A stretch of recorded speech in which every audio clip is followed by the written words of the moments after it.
Bukod sa tsinelas, tila may iba pang ipagmamalaki ang mga taga-Liliw sa Laguna. Yan ang pangmalakasang pagkakayod ng nyog.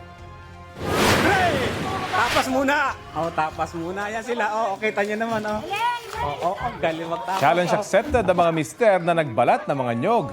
Then pass the nyog sa kanilang mga misis na todo kayod naman sa tradisyonal na kudkuran. Inorganize yan ng sanggunian ng barangay Bayate bilang pagkilala sa tradisyonal na pagkakayod ng nyog. Ang naunang makatapos sa pagkakayod, nakatanggap ng 500 piso. May consolation naman na 100 piso, ang iba pang nakikadkad. Wow!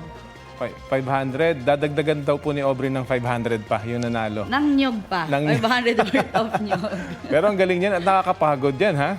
Oo. Hindi yan simple. Hindi, Kasi ayan yung traditional. Sa Oo. probinsya, madalas makita yung mga ganyan pa na nagkakayod ng nyog. Kasi sa palengke, di ba, may parang machine na. machine na ang ginagamit at mabilis. Oo. At mas medyo pulido ng konti. Pero yung mga magagaling magkayod, hindi niya napapaabot doon sa, Dun sa bao. bao, oo. Kaya malinis pa rin. Galing, Diba? no? Kaya mo bang gawin yan? Kaya ko yan. Subukan ko na yan sa probinsya nung bata. Iyon. Diba? Ang galing. Sana sa susunod nga may bigger prize. Para mas dami, Ikaw mas na daw marami. magdagdag. Mas marami yung sumali, 'di ba?